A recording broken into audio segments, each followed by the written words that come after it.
In the mid-14th century, death came without warning. People went to sleep healthy and never woke up. A sudden fever would ignite the body. Painful, dark swellings formed beneath the arms and along the neck.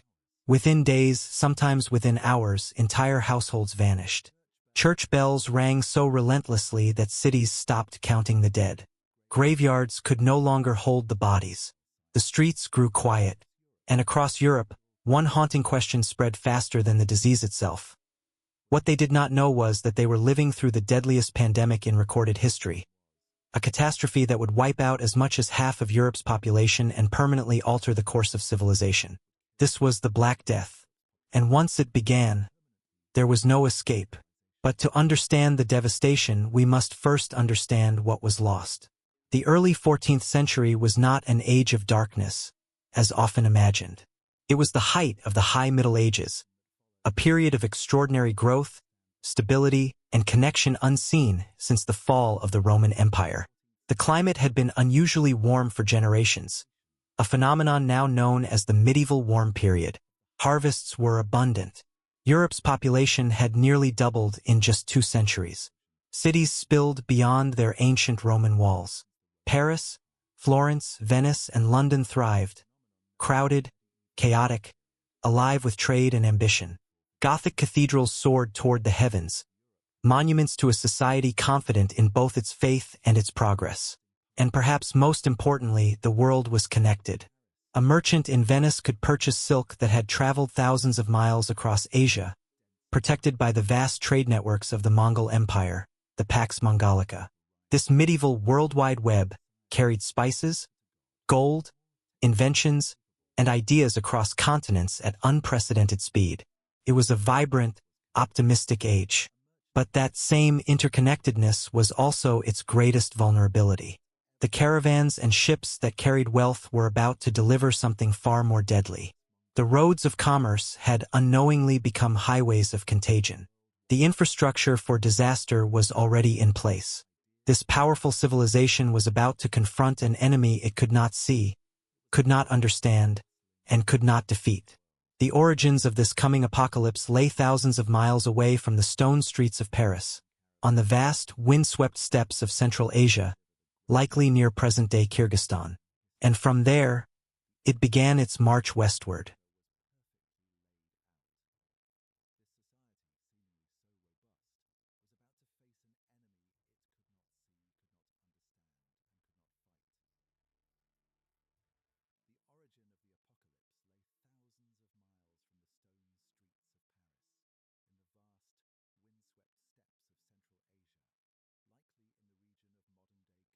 Or perhaps its origins lay in northern China. This was a land of extremes, endless grasslands stretching to the horizon, bitter winters that froze the earth solid, and summers that scorched it dry. Hidden within this harsh landscape was an ancient killer that had existed for thousands of years. Yersinia pestis. It was a bacterium of ruthless precision. For centuries, it lived quietly among the burrowing rodents of the steppes, marmots and ground squirrels, maintaining a fragile ecological balance far removed from the great cities of humanity. But in the 1330s, that balance began to break. Climate historians point to a period of severe environmental stress, perhaps a devastating drought followed by torrential rains, that crippled the rodents' food supply. Starving and desperate, infected animals moved closer to human settlements. And with them came their fleas. The barrier between wildlife and humanity collapsed. The deadly leap from animal to human likely occurred in the bustling trading posts scattered along the Silk Road. The first victims would not have understood what was happening to them. A sudden, burning fever, violent vomiting, and then the most terrifying sign of all, swollen, blackened lymph nodes, known as buboes, painfully rising beneath the skin. The disease had found its new host. In the ancient world, news moved slowly, but fear traveled faster than caravans. By the early 1340s, fragmented and terrifying rumors began reaching the ports of the Mediterranean. Merchants whispered of entire cities in the east collapsing, of lands left silent, of pestilence so severe that India, Tartary, and Mesopotamia were said to be emptied of people. Some even spoke of rains of fire falling from the heavens. To many Europeans, these were distant tragedies unfolding in exotic lands, frightening, yet remote. They listened with a mixture of horror and detachment, assuming such catastrophes were either exaggerated or perhaps divine punishment reserved for others. They had no idea that the same invisible enemy was already moving toward them, hidden in the holds of ships, clinging to the fur of rats, and riding silently along the arteries of global trade. And soon, it would arrive at Europe's doorstep.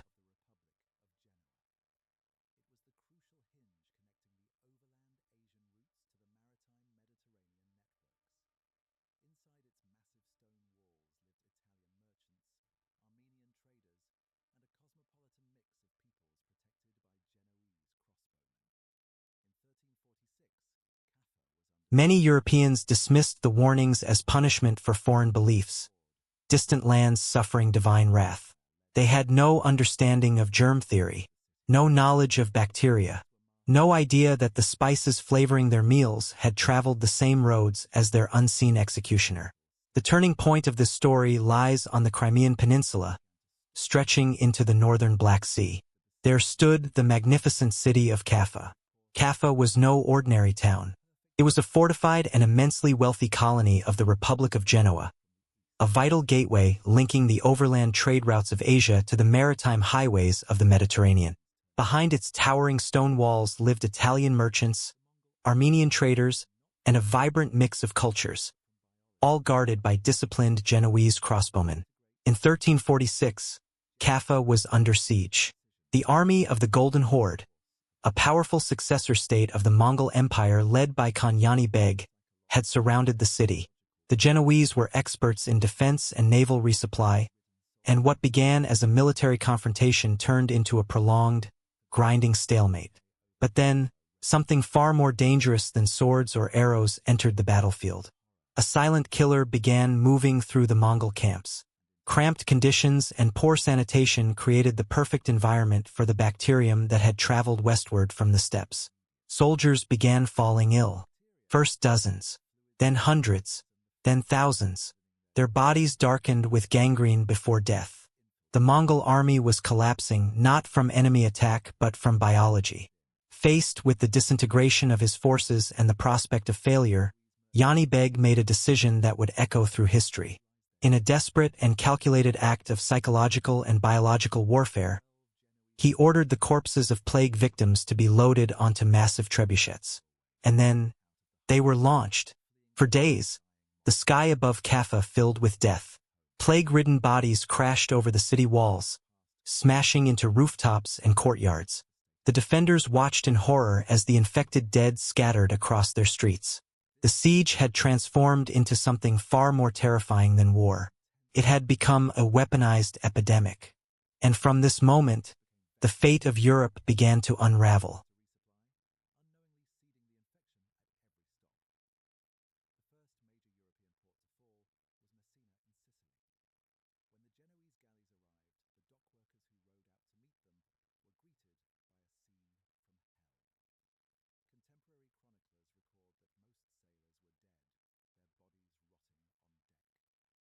The bodies didn't just land on rooftops. They crashed into market squares. The psychological terror was overwhelming. But the biological consequences were immediate. The bacteria spread through the fluids of the corpses. Fleas, abandoning their cold, lifeless hosts, leapt onto the living. The disease seeped into the city's bloodstream. Caffa's mighty walls had not been broken by force. They had been breached from within. Panic consumed the city. The wealthy Genoese merchants understood the truth before anyone else. Caffa was doomed. And so they turned to their greatest advantage, the sea. 12 Genoese galleys fled the harbor, packed with refugees, valuable cargo, and unseen stowaways. Slipping past the dying Mongol army, they sailed toward home. Through the Bosphorus, past Constantinople, which would soon suffer its own devastation, and into the Mediterranean. This sea was the economic engine of Europe, fast-moving, crowded, unstoppable. The fleeing ships became floating incubators of death, docking at major ports to resupply, unknowingly planting infection wherever they anchored. The first great European city to fall was Messina, in Sicily. When the Genoese ships arrived, dockworkers rowed out to greet them, and were met with horror. Chroniclers recorded that most of the sailors were already dead, their bodies rotting on deck. The few survivors were delirious, covered in black, bleeding boils. Messina's authorities reacted too late. They ordered the ships expelled. But the true invaders had already disembarked. Black rats, common passengers on medieval ships, scurried down mooring ropes onto the docks.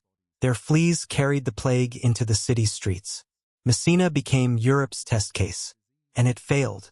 The disease moved with terrifying speed. Medieval cities, crowded and unsanitary, acted like fuel thrown onto a fire. Within weeks, society unraveled. Families fled to the countryside, unknowingly spreading the contagion across Sicily. Other ports tried to close their gates. But medieval quarantine was fragile, and greed often overcame caution. A ship loaded with spices and silk could bribe its way into harbor. By early 1348, the great maritime republics were collapsing. Genoa was devastated. Venice, the queen of the Adriatic, faced catastrophe. The Venetians, pragmatic merchants to the end, pioneered a desperate solution. The Lazaretto, isolated islands where arriving ships were forced to wait 40 days before entering the city. Quaranta Giorni. It was one of the first organized public health responses in history, but for the first wave, it was too late. Venice's gondolas became funeral barges, carrying stacks of bodies through silent canals. From Italy, the plague radiated outward.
To Marseilles, to Dubrovnik, across France. The coastline had fallen. Now the disease marched inland, following river barges along the Rhone, traveling Roman roads toward the dense heart of Europe. Paris, Florence, London, Barcelona. These cities were marvels of wealth and energy, but hygienically, they were disasters waiting for a spark. Narrow alleys blocked sunlight. Timber houses leaned over open sewers. Waste flowed through the streets. When the plague struck a major metropolis, it didn't just kill individuals. It killed the city itself. And humanity faced it blind. The finest doctors of the 14th century, scholars from the University of Paris, had no concept of bacteria. Their framework was ancient Greek medicine, humors and miasma. They believed the air had been poisoned, perhaps by a rare alignment of Saturn, Jupiter, and Mars in 1345, releasing toxic vapors into the atmosphere. They advised people not to bathe, fearing open pores invited corruption. They burned juniper and rosemary to purify the air. They bled patients already weakened. They lanced buboes, spreading infection further. Every rational effort seemed only to strengthen the disease. And when knowledge fails, fear fills the void. The psychological collapse was as devastating as the biological one. In Florence, which may have lost 60% of its population, the writer Giovanni Boccaccio described scenes of unimaginable breakdown. Fathers abandoned sons. Wives left husbands to die alone. The sick were sealed inside their homes. Courts closed. Bakeries stopped baking. Laws went unenforced because magistrates were dead. The sounds of medieval life, shouting merchants, rolling carts, hammering construction, faded into a suffocating silence. Only church bells remained, and they rang without pause, until even the bell ringers died, or authorities silenced them to calm the panic. The dead accumulated faster than they could be buried. Churchyards overflowed. Massive plague pits were dug, trenches where bodies were stacked layer upon layer, covered with a thin scattering of earth. In the 14th century, the physical and spiritual worlds were inseparable. A catastrophe of this magnitude could only mean one thing: divine punishment. God was chastising humanity for its sins: greed, pride, corruption. The church, as priests died as quickly as so-called sinners, faith did not disappear, it intensified. Across northern Europe, a radical movement emerged: the flagellants. Bands of hundreds of men, dressed in identical robes, marched from town to town like a grim procession. Twice a day, in crowded public squares, they stripped to the waist and whipped themselves with leather scourges tipped with iron. Blood ran down their backs as they cried out in repentance. They believed that by punishing their own flesh, they could absorb the sins of humanity and calm God's wrath.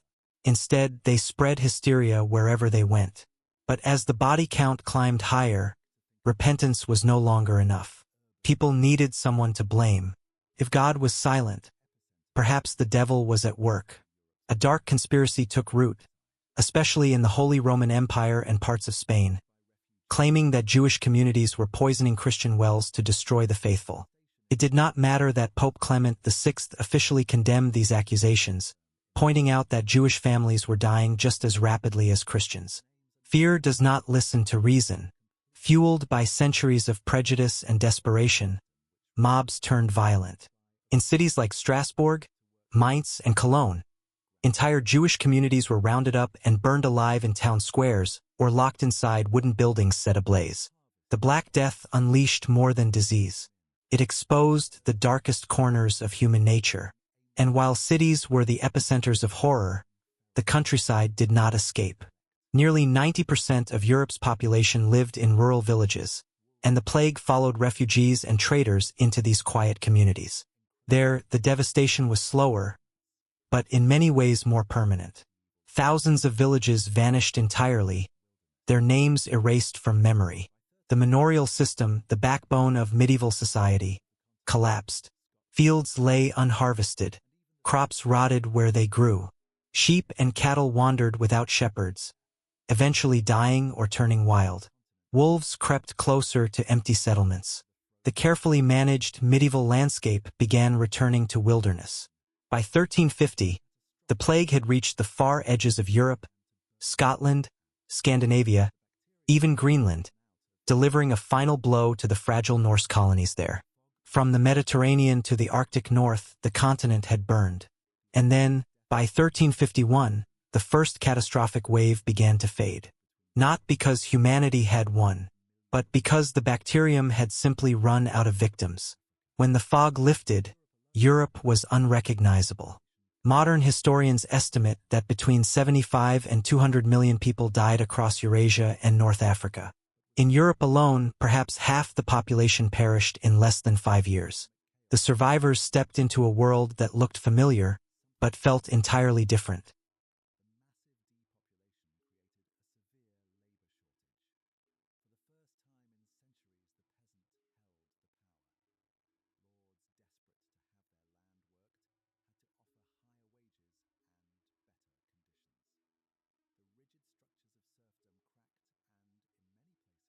At first came chaos and inflation, then something unexpected, a labor shortage.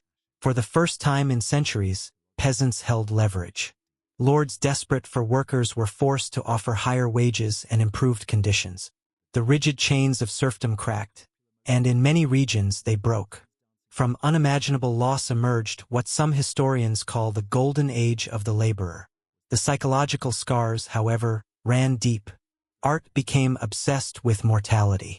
The danse macabre, the dance of death, depicted skeletons leading kings, popes, and peasants alike to the grave. Death was the great equalizer. The Black Death was the greatest trauma Western civilization had ever endured. It shattered the confidence of the High Middle Ages and exposed the fragility of human systems before the power of nature. The society that rebuilt itself was more skeptical, more questioning, and more adaptable. In a cruel paradox, the path carved by mass death cleared the ground for profound transformation, laying foundations that would eventually lead toward the modern world. For centuries, the Black Death felt like a distant medieval nightmare. But empty streets, locked doors, fear of the air itself, does that truly sound like ancient history? Or does it feel uncomfortably familiar? The plague was a test of civilization, and history has a way of repeating its tests. I'm Tim, watching the past so we can understand the present.